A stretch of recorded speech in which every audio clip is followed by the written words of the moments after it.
Karen Grassle, the beloved TV mom from Little House on the Prairie, has a story you probably never heard before. She grew up in Berkeley, California, but her childhood wasn't as calm as it might seem. Her dad struggled a lot with alcoholism and deep sadness, which made things tense at home. On the other hand, her mom was tough and determined, a schoolteacher who had lived through the Great Depression and didn't let life's hard times keep her down. This mix of struggle and strength shaped Karen early on. When Karen went to college at UC Berkeley in the 1960s, she found herself in the middle of a wild time. The campus was full of young people pushing boundaries and trying new things. At first, Karen's drinking was just casual, like at parties or to ease stress. But it slowly became a problem. Sometimes her anxiety got so bad, she even hurt herself to cope. Behind the scenes, she was hurting in ways people didn't see. After college, she chased her acting dreams in New York City. It wasn't easy. Life in Manhattan was tough, and she barely made enough money. She lived in a small apartment next to a methadone clinic and often saw people struggling right outside her door. On top of all this, her first marriage ended, which added to the pressure. Even though she was working on stage with some big names, life was still hard, and her drinking increased. Everything changed when she heard about an audition for a new TV show called Little House on the Prairie. Michael Landon, a famous actor from Bonanza, was looking for someone to play Caroline, the pioneer mom. Karen's agent told her to wear no makeup and something plain, which was against all fashion rules at the time. She spent $40 on a simple dress and added just a little eyeshadow. After her audition, Michael Landon jumped up excitedly and told the team to send her to wardrobe. This role would change her life forever. Filming the first season of Little House on the Prairie felt like a dream at first. Karen loved working with the young actors who played her daughters, especially Melissa Gilbert.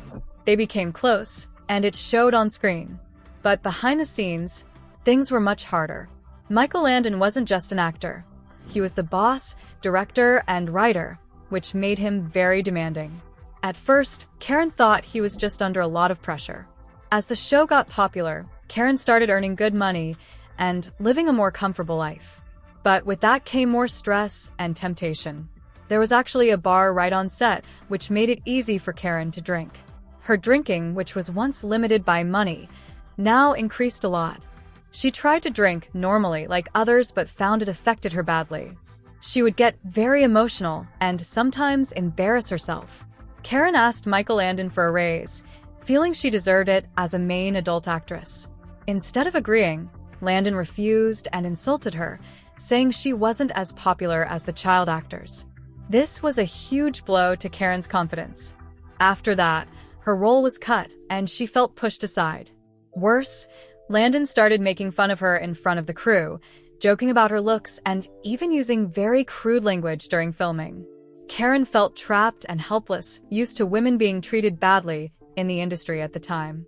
Her personal life was a mess too. Drinking clouded her judgment, and she made poor relationship choices, including a risky affair with another actor. Despite all this, Karen kept showing up and doing her job. She became what's called a high-functioning alcoholic, someone who looks fine on the outside but is struggling badly inside. Makeup and hair teams had to cover up the effects of her drinking, so she could appear as the perfect TV mom. The constant cycle of stress, drinking, and shame was exhausting. Karen tried for years to control her drinking, but it only made things worse. Alcohol made her feel worse, not better. She often cried, feeling like everything was wrong even though her career was going well. The turning point came in 1977 when Karen found the courage to face her addiction with help from a friend who was also struggling. This support helped her get sober.